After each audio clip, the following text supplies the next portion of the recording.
कृषि उपज से आत्मनिर्भरता। इन्वेस्टमेंट छोटे शहरों में भी आए को दुगना करने में सक्षम है।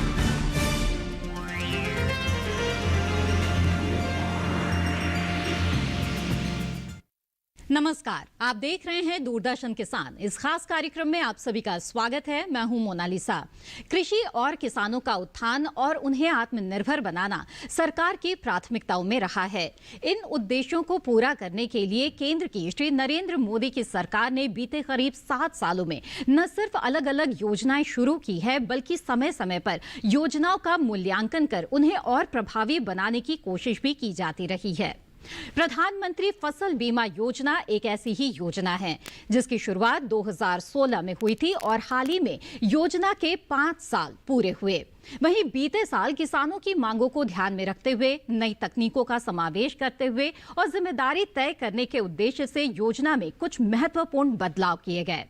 आज इस खास कार्यक्रम में बीते 5 साल की यात्रा पर नजर डालते हुए ये जानने की कोशिश करेंगे कि हाल के किए गए इन बदलावों से क्या हासिल हुआ, क्या अभी भी कुछ चुनौतियां बाकी है, आगे का सफर कैसा होगा।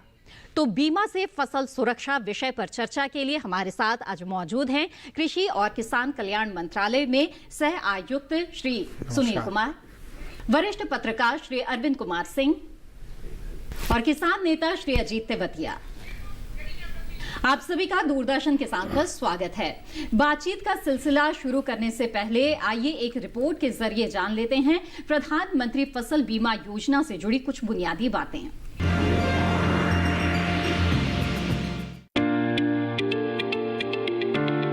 प्रधानमंत्री श्री नरेंद्र मोदी जी के नेतृत्व में सरकार किसानों के लिए लगातार काफी कल्याणकारी योजनाएं लाती रही है। ऐसी ही एक योजना है प्रधानमंत्री फसल बीमा योजना। इस योजना की शुरुआत 2016 में की गई थी और 2021 में इस योजना के क्रियान्वयन को पूरे 5 वर्ष हो चुके हैं। प्रधानमंत्री फसल बीमा योजना की बुवाई से लेकर कटाई के बाद तक की पूरे साल चक्र से जुड़ी गतिविधियों के दौरान फसल के नुकसान के खिलाफ सुरक्षा सुनिश्चित करती है। फसल बीमा योजना का उद्देश्य प्राकृतिक आपदाओं, कीट और रोगों के कारण सरकार द्वारा अधिसूचित फसल में किसी नुकसान की स्थिति में किसानों को बीमा कवरेज और वित्तीय सहायता देना, कृषि में किसानों की रुचि बनाए रखना व उनकी आय को स्थायित्व देना, किसानों को कृषि में नवाचार और आधुनिक पद्धतियों को अपनाने के लिए प्रोत्साहित करना और कृषि क्षेत्र में ऋण के प्रवाह को सुनिश्चित करना है। फसल बीमा योजना के तहत ओला, जल भराव और लैंडस्लाइड जैसी आपदाओं को स्थानीय आपदा माना जाता है। इस योजना के तहत पोस्ट हार्वेस्ट नुकसान भी शामिल है। फसल बीमा योजना में प्रीमियम दर काफी कम है। किसानों को खरीफ फसलों के लिए बीमा कंपनियों द्वारा निर्धारित प्रीमियम का सिर्फ 2% और रबी के लिए 1.5% प्रीमियम देना होता है, जबकि वार्षिक वाणिज्य और बागवानी फसलों के लिए भी प्रीमियम महज 5% है। प्रीमियम का बाकी सारा भार सरकार खुद उठाती है और वही बाकी रकम किसानों की ओर से बीमा कंपनियों को देती है, ताकि किसी भी प्रकार की प्राकृतिक आपदाओं में फसल हानि के लिए किसानों को पूर्ण बीमित राशि प्रदान की जाए। बीमा योजना सभी 5 सार्वजनिक क्षेत्र और 13 निजी क्षेत्र की पैनलीकृत जनरल इंश्योरेंस कंपनियों द्वारा कार्यान्वित किया जा रहा है। कंपनियों का चयन पारदर्शी संविदा प्रक्रिया के जरिए संबंधित राज्य सरकारों द्वारा किया जाता है। राज्य सरकार इस योजना के तहत अधिसूचित की जाने वाली फसलों का भी चयन करती है। केंद्र एवं पूर्वोत्तर राज्यों के बीच प्रीमियम सब्सिडी की हिस्सेदारी की पद्धति 50:50 से बदलकर 90:10 की दर की गई है, जबकि शेष राज्यों के लिए सब्सिडी हिस्सेदारी 50:50 के रूप में जारी रहेगी। प्रतिवर्ष इस योजना के अंतर्गत 5.5 करोड़ किसानों को लाभ प्रदान किया जाता है। 12 फरवरी 2021 तक 90,000 करोड़ का भुगतान दावे के रूप में पहले ही किया जा चुका है। आधार को जोड़ने से दावे के निपटाने में तेजी आई और दावे का भुगतान सीधे किसानों के खाते में किया जा रहा है। यहाँ तक कि कोविड-19 महामारी के दौरान लगभग 70 लाख किसान लाभान्वित हुए हैं। जी हाँ, तो ये रिपोर्ट आपने देखी जिसमें प्रधानमंत्री फसल बीमा योजना के बारे में आपने जाना कि क्या है ये योजनाएं और क्या कुछ बातें इस योजना के अंतर्गत आती है। बातचीत की यहाँ पर शुरुआत करते हैं और सुनील जी, सबसे पहले तो आपसे मैं यही जानना चाहूंगी कि प्रधानमंत्री फसल बीमा योजना पर सरकार का लगातार ध्यान है। ये हम इस बात से भी कह सकते हैं कि बीते इन 5 सालों के दौरान भी समय समय पर इसमें बदलाव किए जाते रहे हैं। खासतौर पर हाल ही में आम बजट पेश किया गया है, तो बजट के नजरिए से भी अगर हम देखें तो हमने देखा है कि किस तरह से अगर 2016 की बात की जाए तो वहां से लेकर अब तक में अगर हम देखें तो योजना के तहत जो बजट प्रावधान है उसमें बढ़ोतरी हुई है। तो आप क्या बताना चाहेंगे इस बारे में कि किस तरह से जो ये योजना है इस पर लगातार सरकार की नजर बनी हुई है? देखिए, योजना 2 पहलू में मैं इसको बताना चाहता हूं कि एक योजना में जब किसानों को जरूरत के अनुसार ये हमेशा जो है जो भी टेक्नोलॉजी हुआ और जरूरत के अनुसार स्कीम में हमेशा चेंज किया गया। पिछले 5 सालों में योजना में 2 बार बृहत रूप से चेंज किया गया है ताकि ये किसान को ज्यादा से ज्यादा फायदा हो और जल्द से जल्द हम इसको फायदा पहुंचाने की कोशिश करें। कोशिश सरकार की ये भी रही है कि हम जो है किसानों तक पहुंच पाए और स्कीम को ट्रांसपेरेंट वे में उनकी जो भी रिक्वायरमेंट है उसकी फुलफिल करें। इसी कमिटमेंट के साथ जो है सरकार बार बार बजट में वृद्धि की गई है। ये स्कीम जो है डिमांड ड्राइवन है। इसमें सरकार जितना लोग किसान पार्टिसिपेट करेंगे जितना होगा उसके अनुसार इनका एक वित्तीय दायित्व जो है केंद्र सरकार को वहन करना पड़ता है। उसके आधार पर बजट हम लोग को एलोकेट होता है। तो आप देखेंगे कि खरीफ ये योजना जो है खरीफ 16-17 से शुरू किया गया था। इसके पहले जो प्रावधान थे बजट प्रावधान वो करीब हमारे पास 2800 करोड़ थे और उसको बढ़ा के सरकार ने 5500 करोड़ किया। लेकिन हमें उत्साहवर्धक मिले कि ज़्यादा से ज़्यादा किसान इसमें पार्टिसिपेट किए, जिसके कारण से आरी स्टेट में सरकार ने इस प्रावधान को और बढ़ा दिया गया है। अभी इस बजट में हमें जो है 16,000 करोड़ प्रधानमंत्री फसल बीमा योजना के लिए निर्धारित किया गया है और अगर जरूरत होगी तो आरी स्टेज एक होती है उसमें हमें और ज्यादा फंड मिलेगा। तो अरविंद जी, आपसे जानना चाहेंगे कि एक पत्रकार के नजरिए से आप इस बात को किस तरह से देख रहे हैं? खासतौर पे बजट के संदर्भ में हम बात कर रहे हैं कि किस तरह से प्रधानमंत्री फसल बीमा योजना से पहले जो बीमा योजना चल रही थी, जैसे कि सुनील जी बता रहे थे कि 2800 करोड़ के आसपास का उसका बजट था। एकदम से 2016-17 में जब ये योजना शुरू हुई तो हमने देखा कि उसमें काफी इजाफा हो गया, सीधे 5500 करोड़ के आसपास इसका बजट हो गया और अब तो 2020-21 तक आते आते ये 16,000 करोड़ 2020-21 ही नहीं 2021-22 की अगर बात करें तो 16,000 करोड़ का बजट हो चुका है। तो काफी इजाफा हम इसमें देख रहे हैं। बीमा योजनाएं हैं फसल बीमा की, वो भारत ही नहीं दुनिया के तमाम देशों में चल रही हैं और वहाँ के हालात के हिसाब से किसानों को मदद कर रही हैं। वहाँ की अलग अलग हर देश की अलग अलग चुनौतियां हैं जी। और भारत को आप देखेंगे तो कई देशों के जैसा है ये, क्योंकि पहाड़ के जो हमारे प्रांत हैं उनकी अलग चुनौती है, जो मैदानी इलाके हैं उनकी चुनौती अलग है, कहीं बाढ़ की चुनौती है, कहीं सूखे की है जी। और जलवायु परिवर्तन के नाते जो खेती है वो कई इलाकों में बड़ा नाजुक होता जा रहा है। तो ये जो 2016 में ये योजना आई तो हम लोगों ने ये देखा कि इसके पहले बहुत विशद अध्ययन किया गया इस पर जी। कि जो पहले की योजनाएं थी वो आखिर किसानों के भीतर वो जड़ें क्यों नहीं जमा पाई, बहुत लोकप्रिय क्यों नहीं रही और वो बहुत फायदेमंद क्यों नहीं रही। तो ये स्टडी करके जब ये योजना बनी जी। तो आप समझ सकते हैं कि जब भी कोई योजना इस तरह से बनती है तो उसका निश्चित तौर पर पहले की योजनाओं की तुलना में संसाधन भी अधिक दिए गए हैं इस बार, और न केवल संसाधन बल्कि राज्यों को भी कुछ जागरूकता बढ़ाने के काम में लगना पड़ा है। और आज अगर आप आंकड़ा, आज खुद प्रधानमंत्री जी ने जब राज्यसभा में राष्ट्रपति के अभिभाषण पर जब धन्यवाद प्रस्ताव पर जो चर्चा का जवाब दे रहे थे तो उन्होंने इस योजना का खास तौर पर, क्योंकि आप देखिए अभिभाषण तो बहुत विस्तृत बिंदुओं पर बहुत सारी चीजें, उसमें उन्होंने प्रधानमंत्री फसल बीमा की सफलता का जिक्र किया जी। और ये कहा कि 90,000 करोड़ रुपया ये किसानों के जेब में गया जी। तो ये अपने आप में सफलता की एक बड़ी कहानी, क्योंकि मैं ये उल्लेख करना चाहूंगा, देखिए हमारे यहाँ भी 70 के दशक में से फसल बीमा की योजनाएं रही हैं और अगर आप UPA 2 की बात करेंगे तो 2009 से और 2014 के बीच में जो बजटरी एलोकेशन जो रहा वो 6,182 करोड़ रुपए कुल था, और उसकी तुलना में आप देखिएगा तो ये जो मौजूदा जो बजट आया तो 16,000 करोड़। इसका मतलब ये है कि जब आप संसाधन ज्यादा देते हैं तो उसके लाभान्वित होने वाले लोग, उसका दायरा बढ़ता है। और ये जो ना इसमें जो अभी तो बीते योजनाओं की जब बात हो ही रही है तो सुनील जी मैं चाहूंगी कि आप इसके बारे में भी यहाँ पर बताते चले कि पहले जो योजनाएं चल रही थी, राष्ट्रीय कृषि बीमा योजना और संशोधित राष्ट्रीय कृषि बीमा योजना, इनके बाद ऐसा क्या जो है सरकार को महसूस हुआ और समझा गया कि अब एक नए सिरे से प्रधानमंत्री फसल बीमा योजना के तौर पर एक नई योजना लानी पड़ेगी? किन खामियों को दूर करना चाहते थे दरअसल इस नई योजना के? जब ये प्रधानमंत्री फसल बीमा योजना इंप्लीमेंट हुआ, उसके पहले सरकार ने पूर्ववर्ती जितनी योजनाएं थे उसकी बृहत रूप से सभी स्टेक होल्डर के साथ विचार विमर्श किया कि क्या इसमें इम्प्लीमेंटेशन में चैलेंज है, क्या इसका स्ट्रक्चर में चैलेंज है, क्या इसमें कोई और तकनीकी का पहले उपयोग हुआ या नहीं हुआ, किसान तक हम कैसे पहुंच पाए। पूरी पहलू को चर्चा के बाद ये प्रधानमंत्री फसल बीमा योजना लागू किया गया। जैसे आप पूछ रहे थे, पीछे विगत जो योजनाएं थी उसमें केवल हम स्टैंडिंग क्रॉप का कवर करते थे, जो फसल बुआई के बाद का और फसल कटाई के पहले के जोखिमों को किया गया था। लेकिन इसको किसानों को डिमांड था, उसको ध्यान में रखते हुए ये पहली योजना है जिसमें पूरे फसल चक्र को, मतलब फसल बुआई से पहले की जितनी जोखिमें हैं प्लस जो फसल कटाई के जोखिमें हैं उनको किया गया।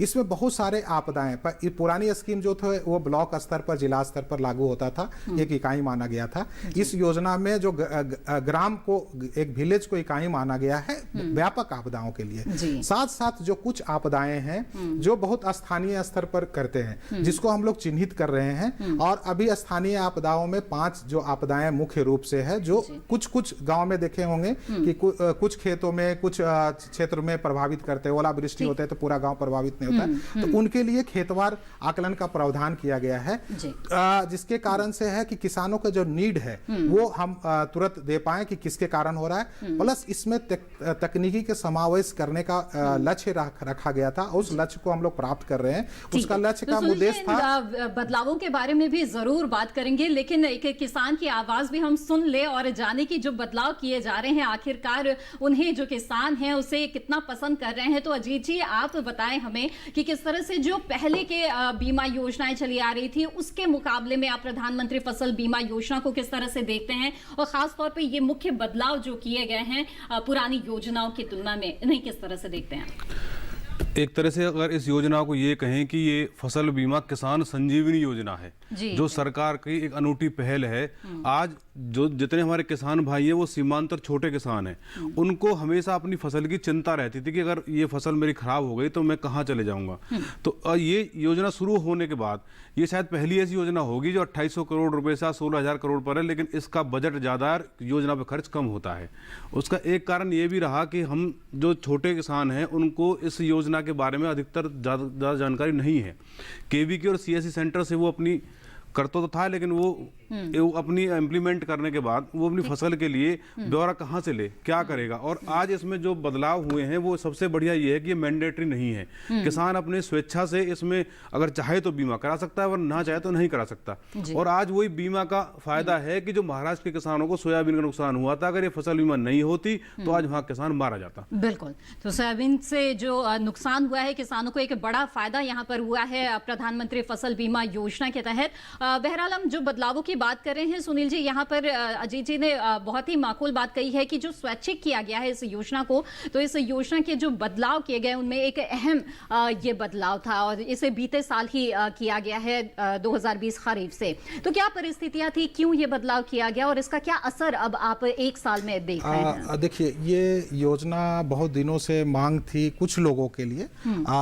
आप जैसे हैं कि रिस्क जो होता है, जिसको जोखिम कहते हैं, और वो एक आदमी का, अलग अलग आदमी को तरीका होता है कि हम इसको अपने जोखिम को अपने पास रखना चाहते हैं या उसको हम ट्रांसफर करना चाहते हैं। तो कुछ क्षेत्रों में, कुछ फसलों के लिए जोखिम कम थे, लेकिन पहले सरकार क्या था कि जो फसल ऋण लेते हैं उनके लिए अनिवार्य रूप से कवर करने का प्रावधान था। तो कुछ किसान यूपी या अदर क्षेत्र में जहां जोखिम कम है, वहां का किसान द्वारा हमेशा शिकायत रहती थी कि हमें भी एक वॉलंटरी किया जाए ताकि हम अपने इच्छा के अनुसार जुड़ सके। पीछे जो आप देखे होंगे कि इसका शुगर केन फसल, जो गन्ने की फसल है, वो यूपी में जोखिम कम है, तो स्टेट गवर्नमेंट ने उनको नोटिफाइड किया था, तो उस पर विचार विमर्श करके इसको डी नोटिफाइड किया गया कि नहीं, इसमें अगर जोखिम नहीं है तो हम इसको कवर ना करें। लेकिन मैं किसान भाई को फिर भी कहना चाहता हूं कि देखिए, हमें जोखिम है या नहीं है, ये प्राकृतिक क्लाइमेटिक चेंज के कारण बहुत ज़्यादा चेंज हो रहा है, तो इसके कारण से सरकार को हमेशा चिंताएं रहती थी कि भाई इसको कवर हम कैसे करें, तो इसलिए अनिवार्य था। लेकिन सारे चूंकि विचार विमर्श करके प्रधानमंत्री ने निर्णय लिए कि नहीं, अब किसान पर भरोसा है, किसान अपने जोखिम को समझते हैं, इसलिए स्कीम को वॉलंटरी किया जाए। और जब ये वॉलंटरी किया गया तो एक पूरे वातावरण में या बीमा कंपनियों के बीच, बैंक कंपनियों के बीच बहुत साथ किस तरह से हम इसको टैकल करें। उसके अलावा कोविड का पहला सीजन में कोविड आने के कारण हम लोग ज्यादा चिंतित थे कि किसान किस तरह से रिएक्ट किया, लेकिन हमें बताते हुए बहुत खुशी है कि जो हम लोग वॉलंटरी किए, जो पहले का पार्टिसिपेशन था उससे ज्यादा किसान इस बार जुड़े हैं इस योजना में। तो वॉलंटरी होने के बाद जो है किसान का विश्वास बढ़ा है, हम लोग का भी विश्वास बढ़ा है, योजना में ज्यादा से ज्यादा पार्टिसिपेट हुए पिछले पहले के तुलना में। बिल्कुल। तो अरविंद जी, ऐसे में क्या लगता है आपको कि किस तरह से पहले किसान स्वैच्छिक करने की मांग कर रहे थे और अब स्वैच्छिक करने के बाद भी हमने देखा है कि कृषि मंत्री भी लगातार गुजारिश कर रहे थे कि स्वैच्छिक कर दिया है, लेकिन बेहतर है कि आप इस योजना से जरूर जुड़े। और जैसे कि सुनील जी बता रहे हैं, तो माना जा सकता है कि उस अपील को किसानों ने समझा है और वो इस योजना से अभी भी जुड़ रहे हैं। देखिए, किसी भी योजना का अगर वास्तविक मूल्यांकन करना है तो ये देखना होगा कि लोग स्वेच्छा के साथ उससे जुड़ रहे हैं या नहीं जुड़ रहे हैं। जी जी। क्योंकि जब पहले जो है सामान्यतया जब चर्चा होती थी तो ये कहा जाता था कि ये तो कर्जदार लोगों को मतलब बैंकों की बीमा सुरक्षा है, ना कि किसान की। तो ये जो है बात मैं ऐसा नहीं मानता, लेकिन समग्र रूप में सरकार ने ये बहुत बड़ी पहल की है, क्योंकि अब आप देखेंगे तो मोटे तौर पर एक आंकड़ा है, जैसे सुनील जी ने कहा कि जब आपने स्वैच्छिक कर दिया तो एक खतरा था, क्योंकि उस समय मुझे याद है कि जब कर्ज माफ़ी हुई महाराष्ट्र में, उत्तर प्रदेश में, तो अचानक आंकड़ों में बदलाव आया। तो उससे आप अंदाजा लगा सकते हैं कि जो कर्ज माफी के नाते जो कर्जदार किसानों की संख्या कम हुई तो बीमा की संख्या कम हुई। लेकिन अब जो अगर आप पूरा एवरेज देखेंगे तो ये पाएंगे कि 5 करोड़ किसान जो है लगभग एक औसत जो है आपका बन रहा है साल भर का अगर, तो ये मुझे लगता है कि ये थोड़ा सा और बढ़ जाएगा तो ये बड़ा सम्मानजनक औसत है। और धीरे धीरे करके अगर इसमें, क्योंकि किसान जागरूक होने के ऊपर है, क्योंकि उसको जैसे ही लगेगा कि हमें फायदा है तो निश्चित तौर पर आप ये देख लीजिए ना, बहुत सारी जो योजनाएं हैं, चाहे वो ग्रामीण विकास मंत्रालय की हो, कृषि मंत्रालय की हो, जहां किसान को लगा है, आप देखिए मनरेगा की ही देख लीजिए, कार्डों की संख्या देख लीजिए। तो मुझे लग रहा है कि स्वैच्छिक होने से अब ये योजना एक ऐसे सोपान पर है जब आप इसके सफलता के पैमाने पर आप इसको जो है असेस कर सकते हैं, क्योंकि सरकार ने 3-4 जो बड़ी महत्वपूर्ण चीजें की हैं उससे लोगों का झुकाव इस तरफ बढ़ रहा है। पहला तो ये है कि इसके दायरे बढ़ गए हैं। अब आप टमाटर आलू से लेकर के और बाकी फसलें, जिसको आप कहिए कि जहां भी किसान को लग सकता है कि भाई महत्वपूर्ण फसलें आ गई इसके दायरे में। दूसरी महत्वपूर्ण चीज ये है कि आपका बीज से लेकर के और आपका कटाई के बाद 14 दिन तक कवर हो रहा है। क्योंकि अभी आपने देखा होगा बहुत बार तो ये होता था कि फसल कटाई हो गई तो उसके बाद बीमा कंपनियां बहुत महत्व नहीं देती थी उस चीज का। अब तो ये है कि उसके कटने के 14 दिन के बाद भी आपको पोस्ट हार्वेस्ट में जो सुरक्षा मिल गई है, तो ये पूरे फसल चक्र का ध्यान रखा गया है। बिल्कुल सारे महत्वपूर्ण पहलुओं को जो शामिल किया गया है, तो ये लोकप्रिय होगी ऐसा लग रहा है। जी बिल्कुल, तो इस बात पर भी आगे आएंगे। लेकिन जैसे कि लगातार कहा जा रहा है कि किसान योजना का लाभ तभी ले सकते हैं जब वो जागरूक हो और तमाम जानकारियां उनके पास हो। स्वैच्छिक जो किया गया है इस योजना को, उससे जुड़ा एक पहलू ये भी है सुनील जी कि कई किसान ये कहते हैं कि हमने बीमा कराया नहीं है लेकिन प्रीमियम कट रहा है। क्या ये वो स्थिति हो सकती है कि उन्होंने कृषि ऋण तो लिया है लेकिन उन्हें बताना होता है कि अब वो बीमा से नहीं जुड़ना चाहते, शायद इसलिए उनका प्रीमियम कटा हो? तो क्या वजह क्या हो सकती है? इसके 2-3 कारण थे। हम लोग जब किए थे तो जो फसल उगाते थे और कृषि ऋण लेते थे उसमें बहुत चेंजेस था। जैसे आप ऋण ले लिए, 5 साल के लिए केसीसी बनता था। पहला साल आपने प्लान किया या कि भाई हमने यहाँ ये क्रॉप लगानी है, दूसरे साल आपने चेंज कर दिया कि ये क्रॉप नहीं, कुछ अपना क्लाइमेटिक चेंज के कारण, आपके इंफ्रास्ट्रक्चर के कारण या मार्केट के कारण क्रॉप बदलते रहते हैं। उस पुराने स्कीम में क्या था कि जो भी ऋण लिए, जिस फसल के लिए ऋण लिए उसी का बीमा होता था। तो फील्ड पर और जो बैंक में रिकॉर्ड है और जो फील्ड में रिकॉर्ड है, फील्ड पर जो इंप्लीमेंट हो रहा है वो दोनों में अलग अलग होता था, इसलिए शिकायत रहता था। खास करके इस योजनाओं में जहां स्थानीय आपदा के कारण खेतवार आकलन होते हैं, वहां इस तरह की त्रुटि ना हो, इसका विशेष ध्यान दिया गया। तो पहले शिकायत आए थे कि भाई ऐसे होते हैं, तो हम लोग ने इसमें काफी चेंजेस किए कि SMS के द्वारा, अंतर्देशीय पत्र के द्वारा, एक्नॉलेजमेंट के द्वारा हम किसानों को सूचित किए कि आप बताइए इस तरह की ग्रीवांसेस जब आई, आप बताइए जो आपने ऋण लिया और जो आपका बीमा हुआ या जो आप खेत में जो बुआई कर रहे हैं उस फसल का, उसमें कितना अंतर है। इस विश्वास पैदा करने के लिए सरकार ने बहुत कोशिश किया, SMS भेजे और सारे प्रावधान किए, किसान खुद ट्रैक कर सकते हैं कि हमारी फसल का बीमा क्या हुआ। तो इस चीजों में ये जितने ग्रीवांसेस थे अब जो है ऑलमोस्ट समाप्त हो चुका। इस ग्रीवांसेस अब नहीं आती और स्वैच्छिक, इसी कारण से स्वैच्छिक किया गया ताकि जो है किसान अपने मन से जब उनको चेंज करना हो तो जाके खुद चेंज करे। तो ये जिम्मेदारी किसान की होगी कि अगर उसे बीमा न लेना हो तो वो जाके समय से इसकी सूचना भी दे दे, ये भी जरूरी है।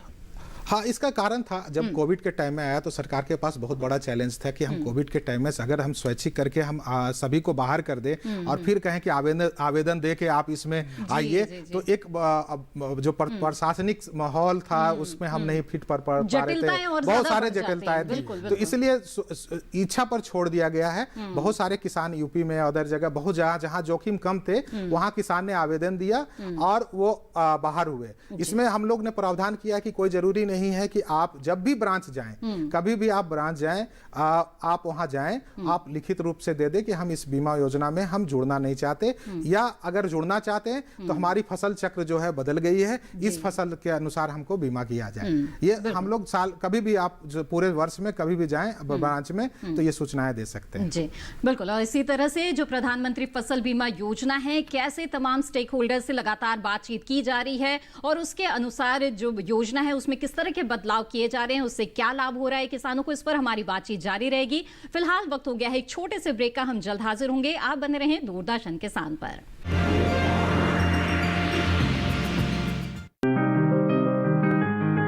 बीमारियों से कैसे बचेगी फसल,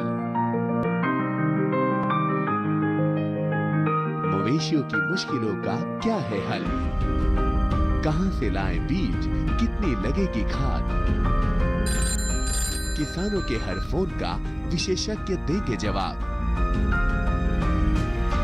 देखिए हेलो किसान लाइव सोमवार से शुक्रवार शाम 6 बजे।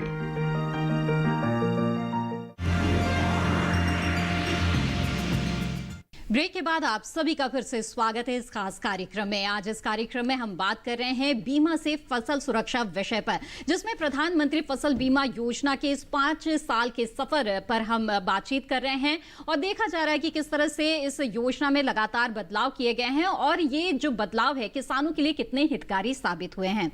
बातचीत को यहाँ पर आगे बढ़ाते हैं और तिवतिया जी, मैं आपसे जानना चाहूंगी कि ये जो फसल बीमा योजना है ये पिछली कई बीमा योजनाओं से बेहतर इस लिहाज से भी माना जा रहा है कि जैसे कि बातचीत हो रही थी कि पूरे जो फसल चक्र है उसका ध्यान रखा गया है, वो इसके अंतर्गत आता है। पहले केवल जो फसल ली जाती थी उस दौरान का ही अगर नुकसान होता था तो उसकी भरपाई हो जाती थी। अब ये एक किसान के लिहाज से कितना महत्वपूर्ण है कि अगर आपका जो बीज है वो किसी आपदा के कारण से आप बुआई ही नहीं कर पाए हैं या बीज जम नहीं पाया है, या तो फिर आपने फसल कटाई कर ली है और इतनी पूरी मेहनत कर ली, आपने पूरी लागत लगा दी और उसके बाद किसी तरह की अतिवृष्टि हो जाती है या किसी तरह की और आपदा आ जाती है और फसल आपकी खराब हो जाती है, तब भी कटाई के बाद भी 14 दिन का समय इसमें किसानों को मिलता है, इसके बीच के नुकसान की भी भरपाई होती है। ये कितना महत्वपूर्ण था किसानों के लिए? ये योजना बहुत ही महत्वपूर्ण है। और अगर इस पे देखा जाए, हमारे यहाँ जो फसल चक्र है वो 3 तरह के होते हैं, एक खरीफ की, रबी की और एक ये बागवानी की और जायद की। ये 4 फसलों पे ये लोग ये काम कर रहे हैं। इसका प्रीमियम अगर देखा जाए तो 2% खरीफ पे ले रहे हैं और 1.5% ये रबी पे ले रहे हैं और 5% बागवानी पे। अगर ये बागवानी का जो 5% है वो थोड़ा कम हो जाए तो किसानों के लिए फायदा होगा। और दूसरा, जो एक ये जायद की जो फसलें हैं उस पे अगर इम्प्लीमेंट इनका हो जाए, जो खीरे वीरे की, टमाटर ये फसल जो है उस पे भी अगर ये हो जाए तो किसानों के लिए बहुत ही कारगर सिद्ध होगी। और दही काटने के बाद जब किसान अपनी फसल को खेत में से काट लेता है और वो उसमें आग लग जाए या कोई चोरी हो जाए या जानवर खा जाए, उस पे जो इम्प्लीमेंट हुआ है ये बहुत ही कारगर सिद्ध हुआ है। इससे किसान बिल्कुल संतुष्ट है। बिल्कुल। अरविंद जी, यहाँ पे आपसे जानना चाहूंगी कि प्रीमियम की दरें बहुत ही कम रखी गई है इस योजना के अंतर्गत। अभी भी क्या इन दरों किसी तरह के बदलाव की गुंजाइश आप देखते हैं? और खास तौर पर हम देख रहे हैं कि किस तरह से केंद्र और राज्य का जो अंश है वो बाकी तमाम जगहों पर तो 50-50% है, लेकिन पूर्वोत्तर का अगर खास तौर पर जिक्र करें तो 90% बीमा सब्सिडी का जो भार है वो केंद्र के ऊपर आता है। इस लिहाज से आप किस तरह से देखते हैं?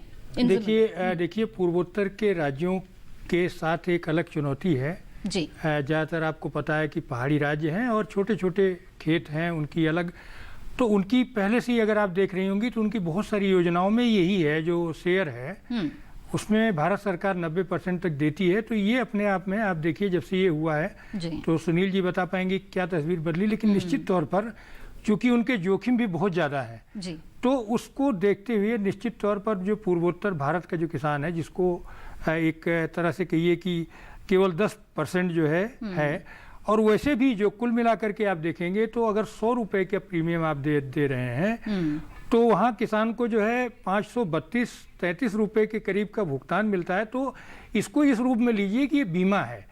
और जैसे अभी तेवतिया जी कह रहे थे, ये इसको डायरेक्ट सब्सिडी या कोई डायरेक्ट राहत के तौर पर इसको मत लीजिए, जैसे पीएम मान सम्मान निधि है जी। इसमें तो यह है कि आपके सामने जोखिम भरी खेती है, क्योंकि जो कृषि उत्पाद है वो किसी जो है बिल्डिंग के अंदर नहीं तैयार हो रहा, खुला है, खुला आसमान है। प्रकृति कब मेहरबान होती है, कब आपके ऊपर जो है कब ओले पड़ जाए, कब ओलावृष्टि हो जाए, कब जो है कौन सा ऐसी आपदा आ जाए। क्योंकि जैसे अभी सुनील जी कह रहे थे, जलवायु परिवर्तन के नाते बहुत सारा जोखिम लगातार बढ़ रहा है। तो किसान के लिए ये जो चीज़ है ना जी, क्योंकि मैं ये देख रहा हूँ जब 1972-73 के बाद की जितनी बीमा योजनाएं हैं उनका एक पूरा निचोड़ देख करके अब राज्य सरकारों की एक बृहद भूमिका आती है मेरे हिसाब से, क्योंकि जागरूकता का स्तर जिन राज्यों में बढ़ेगा और छोटे किसान जो कि जैसे तेवतिया जी बता रहे थे, ये जो छोटे किसान को इसको दायरे में ले आने के लिए राज्य सरकारों को अपने तरफ से भी जागरूकता का प्रसार जो है बढ़ाना पड़ेगा। हमारा उत्तर प्रदेश जैसा राज्य जहां 90% के आसपास किसान तो छोटे और बिल्कुल सीमांत किसान हैं, तो उनको नुकसान से कैसे बचाया जाए इस पर तो जागरूकता ही नहीं, कई और मायनों में राज्य सरकारों की अहम भूमिका है, जिस पर विस्तार से बात करेंगे आगे। लेकिन अगर केंद्र की ही भूमिका की बात कर ले हम, तो सुनील जी फिलहाल तो मैं आपसे यही जानना चाहूंगी कि जो चुनौतीपूर्ण क्षेत्र होते हैं उसके लिए खास तौर पे किस तरह के जो नियम है या कायदे हैं वो तैयार किए गए हैं, जैसे कि पूर्वोत्तर का जिक्र किया। इसके अलावा जो असिंचित क्षेत्र होते हैं वहां पर किसानों के सामने एक अलग तरह की चुनौतियां होती है, तो किस तरह से इन चुनौतीपूर्ण क्षेत्रों के लिए आप लोग तैयारी कर रहे हैं? देखिए, इसमें राज्य सरकार की जवाबदेही बहुत है जी, क्योंकि उन्हीं को फसल को चयन करना होता है और वो फसल चयन करते हैं, एरिया चयन करते हैं, टेंडर करते हैं, सारी चीजें हैं। लेकिन हम लोग लगातार राज्य सरकार के संपर्क में रहते हैं और उनको हर एक तरह से हम लोग सपोर्ट देते रहते हैं। जहां तक आप पूर्वोत्तर राज्यों की बात कर रहे थे, हमें देखा गया कि वहाँ का जो स्टेट्स हैं वो बहुत कम फसल और क्षेत्र को अधिसूचित कर रहे थे। बहुत सारे स्टेट्स इस तरह से हम लोग स्टडी किए कि कितने स्टेट्स जो हैं वो कम क्षेत्र को कर रहे हैं। तो उसका एक कुछ हम लोग के पास पहलू आया कि उनके वित्तीय संसाधन की कमी के कारण जो है स्टेट इस तरह की चुनौतियों का सामना कर रहा है। तो इसी को ध्यान रखते हुए हम लोग ने उत्तर पश्चिम जो नॉर्थ ईस्टर्न स्टेट्स है इनके लिए हम लोग 90% का प्रावधान किया कि ज्यादा से ज्यादा फसल और ज्यादा से ज्यादा क्षेत्र अधिसूचित कर पाए, क्योंकि उन क्षेत्रों में जोखिम ज्यादा है जी। आप छोटे छोटे किसान हैं, छोटा होल्डिंग है, अनडुलेटेड लैंड है, तो इस की वहाँ की एक जो है लोगों में एक आर्थिक सुरक्षा का वातावरण बन पाए ताकि वो कृषि से जुड़ पाए, क्योंकि भौगोलिक परिस्थितियां उनकी अलग है। हम लोग और राज्य सरकारों से बात कर रहे हैं कि इसमें और क्या किया जा सकता है। आज जो शिक्षित और अशिक्षित क्षेत्र की चीजें हैं, इसके अलावा हम लोग और स्टडी कर रहे हैं कि क्या किसान जो जलवायु परिवर्तन हुआ है, चाहे और इंफ्रास्ट्रक्चर में जो इन्वेस्टमेंट हुआ है, जो मार्केट आए हैं, जिसके कारण किसान ने अपने जो उनके जो क्रॉपिंग पैटर्न थे उसमें कुछ चेंजेस लाए हैं।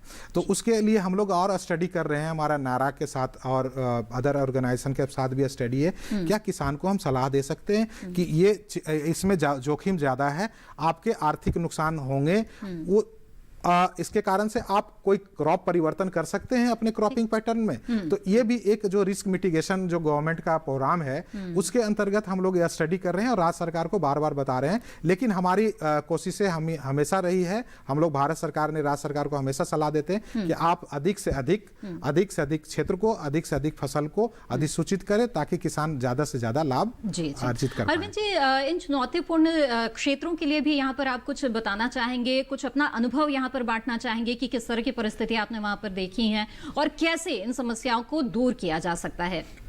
देखिए मोनालिसा जी, अगर आप भारत की खेती को देखेंगे तो आपको लगेगा कि दुनिया के कई देशों में जो खेती की चुनौतियां होंगी उससे ज्यादा चुनौतियां हमारे यहाँ, क्योंकि जैसे अभी सुनील जी कह रहे थे पूर्वोत्तर भारत में, जी। पूर्वोत्तर के 8 राज्यों में अगर आप देखेंगे तो नागालैंड की एक अलग चुनौती है, त्रिपुरा में बिल्कुल अलग चुनौती है, और जो असिंचित इलाके हैं जिनका अभी आप जिक्र कर रही थी, वहाँ ड्राई लैंड फार्मिंग हो रही है, वहाँ के किसान का एक अलग चुनौती है, क्योंकि जो विदर्भ से लेकर के आपने देखा होगा संसद से लेके और हर जगह जो है जो वहाँ जो है सूखाग्रस्त परिस्थितियां जो है लगातार बनी रही हैं, और हमारे कुछ इलाके पूर्वी भारत के ऐसे हैं जहां बाढ़ की लगातार समस्या रहती है, और ये जो चुनौती है ये इतनी ज़्यादा जटिल है। आप ये देखिए पहाड़ी राज्यों में अभी इस बीच में सबसे ज़्यादा समस्या जो है बंदरों को और जंगली जानवरों की आ रही है खेती के सामने। उसके अलावा खुद हमारे उत्तर प्रदेश से लेकर के मध्य प्रदेश तक के इलाकों में नील गाय से लेकर के और जो छुट्टा पशु हैं जिनकी किसानों की ओर से मांग उठ रही कि उनको भी शामिल किया जाए। कुछ जगह प्रायोगिक आधार पर कुछ चीज़ों को सरकार उस कंसीडर भी आगे करेगी, हमें पूरा भरोसा है। तो ये जो चुनौती है निश्चित तौर पर भारत की जो खेती बाड़ी है उसको संभालना जो है आज के दौर में एक बड़ा चुनौतीपूर्ण कार्य किसान के लिए भी हो गया है, और चूंकि किसान एक बहुत बड़ा वर्ग है और सरकार की निगाह में बहुत सारी योजनाएं जब आई हैं तो मुझे लग रहा है कि फसल बीमा का अगर विस्तार होता है तो निश्चित तौर पर उसका जोखिम जो है वो कम होगा। लेकिन ये केवल भारत सरकार को नहीं, इसको राज्य सरकार की मशीनरी को भी उतना ही ज्यादा मेरे हिसाब से जागरूकता का स्तर बढ़ाने में मदद करना होगा, और मीडिया को भी, जो कि आमतौर पर ध्यान नहीं देता इस पर। मेरा ये कहना। जी तेवतिया जी, यहाँ पर आपसे मैं जानना चाहूंगी, जैसे कि जोखिमों की भी बात हो रही है, कई तरह के जोखिमों का सामना किसानों को करना पड़ता है, अप्रत्याशित स्थितियां कई बार सामने आ जाती है। ऐसे में प्रधानमंत्री फसल बीमा योजना कई तरह की प्राकृतिक आपदाओं को जो है इसमें शामिल करता है। यही नहीं, राज्य सरकारों को अलग से अधिकार देता है कि अगर किसी तरह की आपदा बाकी जगहों पर नहीं है, उनके क्षेत्र में आ रही है, तो वो चाहे तो उसे भी शामिल कर सकते हैं। तो ये जो एक लचीलापन अपनाया गया है, इसे आप किस तरह से देख रहे हैं? कितना जरूरी है ये किसानों के लिए, क्योंकि हर क्षेत्र की परिस्थितियां अलग होती है, जैसे कि यहाँ पर चर्चा भी हो रही थी। देखिए, किसानों के लिए तो समस्या इतनी ज़्यादा है कि वो जलवायु का तो है ही है और प्रकृति का भी है, उसके साथ साथ अभी हमारे उत्तर प्रदेश में टिड्डियों का बहुत बड़ा जोर था, उसके साथ ये बीटल आ गई थी, फिर व्हाइट फ्लाई खा गई थी, तो किसान तो बिल्कुल डरा और सहमा रहता था। इस योजना के आने के बाद उसके कहीं ना कहीं पैर पक्के हुए हैं और वो सरकार को धन्यवाद देता है कि अब मैं सेफ हूँ और अपने घर में कोई दाना अगर नहीं बचेगा तो उसका उतना तो भरपाई हो जाएगी जितनी उसने पैसे लागत लगाई है। तो ये तो किसानों के लिए बहुत अच्छी योजना है और सारे किसान इससे खुश हैं। केवल एक कमी जो छोटे किसान हैं उनको अभी जागरूकता नहीं हो पा रही, तो सरकार से केवल ये कि इसका प्रीमियम थोड़ा कम करके इसको मैंडेटरी कर दे। जी जी जी बिल्कुल। और सुनील जी, यहाँ पर यही जानना चाहेंगे आपसे कि क्या कैसे ये बात सोची गई, तय किया गया, क्या परिस्थितियां सामने आई थी कि जो ये लचीलापन अपनाया गया है कि जो राज्य हैं वो चाहे तो अपने हिसाब से किसी तरह का जो आपदा है या नुकसान की परिस्थितियां हैं उसे जोड़ सकती है। खासतौर पे जिस तरह से आवारा और जंगली पशुओं का जिक्र यहाँ पर अरविंद जी ने किया है, क्या इसके बारे में भी सोचा जा रहा है? जहाँ तक मेरी जानकारी शायद गाइडलाइंस में उसका भी जिक्र है। हाँ, देखिए, ये जैसे अभी चर्चा में आ रहा था कि हर एक भौगोलिक परिस्थितियों में अलग अलग तरह की जोखिमें हैं और वो सारे किसानों को झेलना पड़ता है। जी, जी, तो हम लोग कोई ऐसा नहीं चाह रहे थे कि पहले क्या था कि एक स्कीम था जो स्कीम में सारे क्षेत्रों में सारे फसलों के लिए लागू होता था। अब राज्य सरकार को ये स्वतंत्रता दी गई है कि किस फसल को में किस क्षेत्रों में क्या जोखिम है उसका अध्ययन करे और ये प्रधानमंत्री फसल बीमा योजना के अंतर्गत उसको अधिसूचित करे और किसानों को फायदा दे। तो इसमें राज्यों ने किया भी है। हाँ, राज्य सरकार ने कुछ जोखिमों को हटाए हैं, लेकिन चूंकि ये जैसा कि आपको शुरू से स्कीम में पता है कि ये जोखिम को कवर करता है, तो बहुत सारे राज्य सरकार प्रथम वर्ष में डिसीजन नहीं ले पाए कि क्या जोखिमों को हटाना चाहिए नहीं चाहिए, इसलिए अभी तक ज्यादातर राज्य जो है सभी को अधिसूचित कर दिए हैं। लेकिन ये फ्रीडम है, धीरे धीरे जैसे आपको पता होगा कि पंजाब सरकार ने कभी फसल बीमा योजना में इंप्लीमेंट नहीं कर पाए। हम लोग ने स्टडी किया कि भाई क्यों नहीं आ पाए, उनसे चर्चाएं की, अदर किए, तो उनको पता चला कि नहीं, हमारे जो आपका जो पूरा स्कीम है, पूरा फसल बुआई से लेके फसल कटाई तक आप जो कवर करते हैं, उसके अनुसार हमारे पास जो है उतना क्षति होती नहीं है। हम लोग ने वो विचार किया कि क्या इस पर और अध्ययन किया जाए, तो फ्रीडम दिया गया कि अगर कोई सरकार एक पेरिल्स के कारण, अगर ओलावृष्टि के कारण भी अगर अधिसूचित करता है फसल को कि भाई इसके क्षति होंगे तो उसके भरपाई किया जाए, तो वो फ्रीडम दिया गया है कि हर एक भौगोलिक परिस्थितियों को देखते हुए, जोखिम को देखते हुए राज्य सरकार निश्चित करे, चाहे वो जंगली जानवर से क्षति हो रहा हो, चाहे कोई प्राकृतिक आपदा के कारण हो रहा हो, या किसी जो टेक्नोलॉजी के कारण कहीं ज्यादा उनको ध्यान देने की जरूरत है, तो वो सारे चीजों को देखते हुए राज्य सरकार स्वतंत्र है कि ये फसल को अधिसूचित करें और ये योजना में समावेशित होगा। राज्य सरकारों की भूमिका अरविंद जी आप किस तरह से देख रहे हैं? खासतौर पे जैसे कि यहाँ पे सुनील जी ने जिक्र भी किया, कई राज्य हैं जो अब तक इस योजना से पीछे छूटे हुए हैं, पंजाब है, बिहार है, पश्चिम बंगाल है, अलग अलग वजह हो सकती है, लेकिन आखिरकार जो वहां के उस राज्य के किसान हैं वो वंचित रह जाते हैं इस तरह की योजना का लाभ लेने से। देखिए, आपने देखा होगा कि कई कारण हैं, जिनमें से कुछ राजनीतिक कारण भी कई बार होते हैं। जी जी। जिसके नाते, लेकिन अब आप देख रहे होंगे कि जब कोई योजना फायदेमंद होती है तो अंतोगत्वा किसान मांग करते हैं और वहाँ राज्य सरकार को, जैसे अभी आप ये देखिए प्रधानमंत्री मान सम्मान योजना जो है उसमें पश्चिम बंगाल अब शामिल होने के लिए तैयार है। इस तरीके से यहाँ भी जो है, जो राज्य वंचित हैं अभी या नहीं किसी कारण से वहाँ भागीदारी कम है, वहाँ भी बढ़ानी पड़ेगी, क्योंकि ये बड़ी महत्वपूर्ण योजना है जिसको इग्नोर नहीं करके चल सकता जो है। और राज्य सरकार की, जैसे अभी सुनील जी ने कहा, कि एक बृहत्तर भूमिका है, क्योंकि इसमें एक बड़ी भूमिका उभी जाएगी कि आप कितना जल्दी जो पीड़ित किसान है उसको राहत दिलाते हैं। मुझे अच्छे तरीके से जब मैं ये याद करता हूं तो मुझे याद आता है कि मेरा एक गाड़ी चोरी हुई जिसका मुआवजा मिलने में पूरे 1 साल लग गए थे जो है। मैं ये देख रहा हूं कि प्राइम मिनिस्टर ने खुद इनिशिएटिव लिया कि अगर एक सर्टेन टेन्योर के, मतलब एक खास अवधि के बाद अगर भुगतान होता है तो जो बीमा कंपनी है उसको ब्याज देना पड़ेगा उसको। तो यानी ये जो चीज है ना कि भाई देरी नहीं होगी, और नई टेक्नोलॉजी आ गई है आज करें कि ड्रोन का भी यूज करने की बात की जा रही है। ये जो बदलाव हाल ही में किए गए हैं उसमें सबसे प्रमुख पहलू ये है कि अब जो किसानों को देरी होती थी भुगतान मिलने में वो ना हो, इसके लिए जो तमाम अवरोध बीच में आते थे उसे दूर करने की कोशिश की गई है और जिम्मेदारी तय करने की कोशिश की गई है। तो जानना चाहेंगे यहाँ पे सुनील जी आपसे, खासतौर पर अगर राज्यों का ही जिक्र करें तो, क्योंकि राज्यों की तरफ से भी हम देखते हैं कि कई बार क्योंकि उन्हें ही जो है वो आंकड़े उपलब्ध कराने हैं, और ऐसे में अगर वो देरी करते हैं जो क्रॉप कटिंग एक्सपेरिमेंट है उसके, तो उसमें ही देरी हो जाती है। तो इस तरह से कैसे जो राज्य हैं वो देरी न करें, इसके लिए क्या तैयारी की गई है?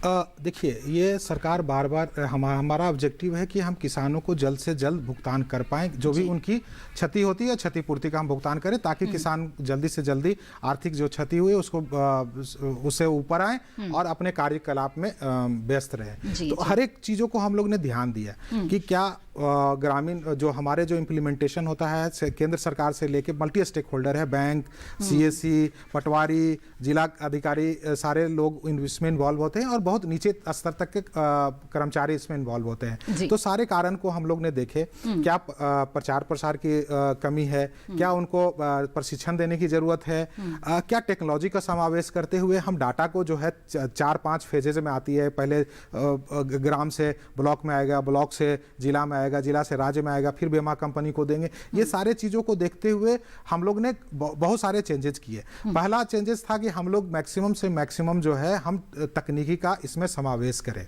और इस तकनीकी को समावेश करने के लिए हम लोग ने बहुत सारे किए, चाहे सैटेलाइट का हो, चाहे पोर्टल बनाना हो, चाहे ऐप हो, चाहे एनरोलमेंट हो, हर एक कार्यकलाप के में हम लोग ने टेक्नोलॉजी का समावेश किया ताकि किसान को जल्द से जल्द हम जुड़ पाएं और उनके डाटा हमारे पास आए, कैलकुलेट कर पाएं और उनको हम दे पाएं। इसमें हमें प्राथमिकता हम ये दे कि किसान को कॉन्फिडेंस बना रहे और पारदर्शी माध्यम से हो, ताकि वो किसान का कॉन्फिडेंस हमेशा बना रहे कि हमें जो क्षति हुआ उसकी जिम्मेदारी किस तरह से तय की जाती है। इसी में आया कि भाई राज्य जो है बहुत सारे ये जो है इम्प्लीमेंटेशन चैलेंजेस थे, फाइनेंशियल चैलेंजेस भी आया कि राज्य सरकार जो है बहुत सारे में वो दायित्व अपना निर्वाह नहीं कर पा रहे हैं। उनका जो 50% प्रीमियम सब्सिडी है वो देरी से देते थे, जिसके कारण से बीमा कंपनी भुगतान नहीं कर पाते थे। तो उसमें भी हम लोग बीमा कंपनी पर तो जवाबदेही तय किया ही है कि अगर 1 महीना के अंदर अंदर आप भुगतान 1 महीना के बाद करेंगे तो वो क्लेम आपके इंटरेस्ट के साथ देना पड़ेगा 12% का। उसी प्रकार राज्य सरकार को भी हम लोग सुनिश्चित कर दिए कि आपको भी 12% का ब्याज दर देना पड़ेगा। इसके अलावा अगर 3 महीना और भुगतान होता है कि ऐसी परिस्थितियां आ जाती है जहां वो भुगतान करने में असमर्थ हो, किसी कारण से हो, मैं चर्चा नहीं करना चाहता कारण क्या भी हो सकते हैं, लेकिन उसके बाद जो है उनको ये दिया गया कि ये बीमा योजना उस राज्य सरकार से हटा दिया जाएगा। लेकिन ये किसानों के हित में है। हम लोग लगातार राज्य सरकार से बात कर रहे हैं, राज्य सरकार को डेली मॉनिटरिंग करते हैं। ऐसे जो राज्य हैं उनमें वहां जाकर भी चर्चा करते हैं कि नहीं, आप जो है अपनी दायित्व को निर्वाह करें और किसानों को ज्यादा से ज्यादा फायदा हो। बिल्कुल। तो एक किसान नेता के तौर पर भी अजीत जी, क्या आप मानते हैं कि इस तरह की कठोर कदम उठाए जाने की जरूरत थी? अन्यथा जो राज्यों की हीला हवाली है उससे लगातार किसान परेशान हो रहे थे। जो पहले प्रक्रिया थी उस सबसे पहले तो इसमें पुस्तिका आती थी जो बैंक की पासबुक टाइप, उसमें फसल का ब्यौरा होता था और उसमें सारी किसान की जानकारी होती थी। उसके बाद ये डिजिटल कार्ड आया था, तो कार्ड के बाद अब जो फसल का क्लेम बनने के बाद तैयार होता था उसमें चेक दिया होता था। लेकिन अब चेक के बाद अब जो ये इम्प्लीमेंट उन्होंने कर रहे हैं, शायद ये डीबीटी, डायरेक्ट बैलेंस ट्रांसफर ये लोग कर रहे हैं, तो इसमें बहुत ही ज़्यादा सुविधा है किसान को। और अगर ये हम ये कहें कि ये सबसे बड़ी योजना है जो किसान को सुरक्षा प्रदान करती है। जी बिल्कुल। और इसी नोट पर यहाँ पर वक्त हो गया है एक और छोटे से ब्रेक का। जल्द हाजिर होंगे और उसके बाद भी इस योजना पर हमारी चर्चा जारी रहेगी। आप बने रहें दूरदर्शन किसान पर। ये कामयाबी है अन्नदाता की, ये कहानी है खेत और खलिहानों की। कैसे करें अपने पशुओं की देखभाल, जानिए गांव-गांव के किसानों का हाल। देखिए गांव किसान, सोमवार से शुक्रवार दोपहर 12 बजे सिर्फ डीडी किसान पर। ब्रेक के बाद आप सभी का फिर से स्वागत है इस खास कार्यक्रम में। बीमा से फसल सुरक्षा विषय पर आज हम चर्चा कर रहे हैं, जिसमें खास तौर पर प्रधानमंत्री फसल बीमा योजना के बारे में बातचीत हो रही है कि किस तरह से इस योजना ने 5 साल का शानदार सफर तय किया है। लगातार उसमें बदलाव किए गए हैं जो कि किसानों के लिए हितकारी साबित हो रहे हैं।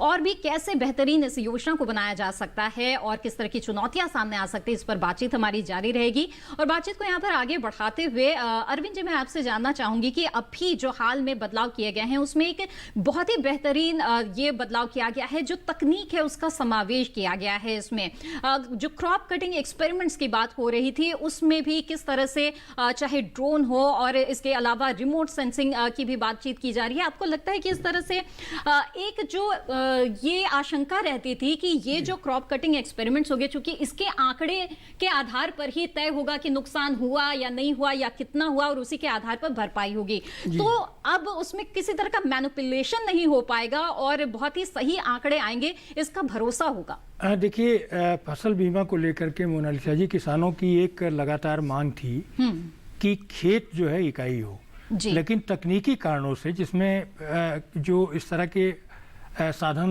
नहीं उपलब्ध थे, और घूम फिर करके अगर आप देखेंगे तो सरकारों को पटवारियों पर ही आश्रित होना पड़ता था जो है घूम फिर करके। तो अब वो स्थिति टेक्नोलॉजी ने दूर कर दी है। और आप ये देखिए, चाहे वो ड्रोन के लिए भी DGCA ने अनुमति दे दी है, उसके पहले तेवतिया जी जो टिड्डी दलों की बात कर रहे थे उसमें भी हम लोगों ने ड्रोन का उपयोग किया। तो आपदा नियंत्रण तो अलग बात है, लेकिन असेसमेंट जो है कि आप वास्तव में कितना नुकसान हुआ, वो अब करीब करीब जो है किसान के खेत तक पहुंचने की प्रक्रिया की ओर हम लोग बढ़ गए हैं। और एक चीज जिस पे अभी हम लोग चर्चा कर रहे थे, ये देखिए कि अब इसमें एक सबसे बड़ा फायदा उसका है जो सामान्यतः सरकारी योजनाओं से दूर रहता था, वो है बटाईदार। बटाईदार सामान्यतः जैसे मान लीजिए कि मेरी जमीन है और मेरा जो जमीन पर खेती कर रहा है वो बटाईदार, अगर सूखा होता है तो उसकी राहत मेरे पास आएगी, ना कि उसको मिलेगी, जबकि इन्वेस्टमेंट उसने किया है जो है। तो अब क्या है कि फसल बीमा में वो भी एक भागीदार है, अगर उसका नुकसान होता है तो वो भी कवर होगा। ये इसका बड़ा क्रांतिकारी पक्ष है। सामान्यतः इसकी तरफ बहुत ज्यादा ध्यान नहीं देते, क्योंकि अगर आप गौर करेंगे तो बहुत बड़ा आंकड़ा है इसका बटाईदार किसानों का। तो टेक्नोलॉजी के आने से असेसमेंट की जो प्रक्रिया है वो सरल हुई है। और देखिए, ऐसा कोई भी योजना पूर्ण नहीं होती, उसमें हमेशा सुधार अगर होते रहते हैं, क्योंकि देखिए 4 साल में 2 बार असेसमेंट हुआ। मुझे लगता है सरकार आने वाले समय में भी कुछ जो बातें उठ रही किसानों की ओर से, उस पर भी काफी और किस तरह के सुधार किए जा सकते हैं उस पर भी बात करेंगे। लेकिन खास बात आपने कही है कि जो बटाई पर खेती करते हैं वो कई तरह की योजनाओं का लाभ लेने से रह जाते हैं। तो सुनील जी, इस पर जरूर आपकी टिप्पणी चाहेंगे कि जो बटाई पर खेती कर रहे हैं किस तरह से उन्हें लाभ दिया जा रहा है, और साथ ही खास तौर पर ड्रोन का जो इस्तेमाल है उसमें कितनी प्रगति अभी हुई है। जैसे कि अभी अरविंद जी ने बताया है कि अनुमति DGCA से मिल गई है, तो क्या किस तरह से प्रगति हो रही है? देखिए, बटाईदार किसान जो थे पहले क्या थे, जिसके पास लैंड रिकॉर्ड था, वो सारे योजनाओं का जो भी भारत सरकार या राज्य सरकार के जो भी योजनाएं होते थे उनका लाभ ले पाते थे। इस योजना में हम लोग हमेशा मॉनिटरिंग कर रहे हैं कि जो भी बटाईदार हैं उनके साथ जल्द से जल्द दस्तावेज प्रस्तुत करें। राज्य सरकार को उनके लिए निर्देश दिया गया है और उन ज़्यादा से ज़्यादा जुड़े, क्योंकि देखिए इस योजना में टेक्नोलॉजी के माध्यम से हम लोग उनके लैंड रिकॉर्ड जो है वो उसके साथ हम जुड़ रहे हैं। सारा जो है हमारा लैंड रिकॉर्ड फार्मर्स का इंटीग्रेटेड हो गया हमारे पोर्टल के साथ, तो उसके आधार पर ही वो बीमा ले सकते हैं। जितना उनके पास रकबा है उससे ज़्यादा बीमा नहीं अब ले सकते हैं, पहले था। इसमें हम लोग ने राज्य सरकार को दिए कैंप लगाते हैं ताकि उनकी जो पत्र हैं बीमा लेने के लिए, उसमें से लैंड सर्टिफिकेट या बटाईदार सर्टिफिकेट देना अनिवार्य है। तो उसके लिए हम लोग हमेशा कैंप लगवाते हैं और जल्दी से जल्दी उनको सर्टिफिकेट मिले, ये हम लोग सुनिश्चित करते हैं। जहाँ तक ये टेक्नोलॉजी का समावेश है, हम लोग की प्राथमिकता हमेशा शुरू से रही है कि जितना क्रॉप लॉस हो, फसल क्षति हो, उसकी प्रोपोर्शनेट हम उनको क्षतिपूर्ति करें। जहाँ आप देखे होंगे गाँव में कि पहले हमारे पास तकनीकी पहले जो पटवारी के द्वारा जो क्रॉप कटिंग एक्सपेरिमेंट किए जाते थे, 1 ग्राम में हम जो भी संसाधन के कमी के कारण से या स्टैटिकली जो हमारे पास मॉडल दिए गए थे, उसमें से 4 क्रॉप कटिंग एक्सपेरिमेंट के आधार पर हम क्षतिपूर्ति करते थे। बहुत सारे जगह से शिकायत आती थी कि भाई आप जो 4 क्रॉप कटिंग एक्सपेरिमेंट्स किए वो पूरे सिंचित क्षेत्र में हो गए, जहां फसल कटाई, जहां क्षति हुआ था वहां तो क्रॉप कटिंग एक्सपेरिमेंट हुआ ही नहीं, हमें पूरा मिला नहीं। इसको भाषा में कहते हैं बेसिस रिस्क, बहुत हाई था। तो इसको चेंज करने के लिए हम लोग 2 तरह का चेंजेस किए, एक स्टैटिकल मॉडल में चेंज किया और दूसरा तकनीकी माध्यम को, तकनीकी संसाधन को समावेश किया।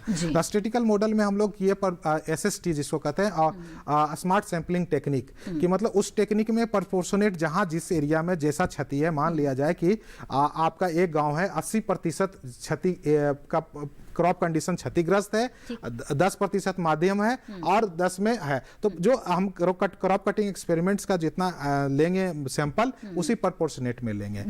इसके अलावा जो हम तकनीकी का ज़्यादा उपयोग कर रहे हैं, जो हम लोग जैसे टिड्डे के टाइम में भी हम लोग ड्रोन उड़ा के तुरंत राजस्थान में पूरी क्षतिपूर्ति हम लोग किए थे, यूपी में भी हम लोग किए थे और हरियाणा में भी किया था। ड्रोन का इस्तेमाल बदस्तूर जारी होता है, पहले भी होता था। वो हम लोग जिस केस टू केस बेसिस पर हम लोग को अप्रूवल मिलता था और उसमें कुछ समय हम लोग को लग जाते थे। इस बार सरकार ने निर्णय लिया कि नहीं, हम पहले से ही पूरी अप्रूवल दे, ताकि जैसे ही क्षति हो या जो भी हमें एक्सपेरिमेंट करना है या तकनीकी से हमें यील्ड उपज का आकलन करना है, ये सारे चीजों को ध्यान रखते हुए हमें अभी 100 जिलों में इसको हम कभी भी ड्रोन उड़ा के हम क्षतिपूर्ति का आकलन कर सकते हैं, कभी भी। मतलब इसमें हमें केवल स्थानीय प्रशासन को सूचना देके इसको हम कर सकते हैं। तो जो हमें समय लगता था वो सब दूर हो गया है। बिल्कुल। और तकनीकों में डिजिटल संसाधनों का भी इस्तेमाल अब खूब बढ़ रहा है। हम देख रहे हैं कि जो पोर्टल है वो शुरू किया गया है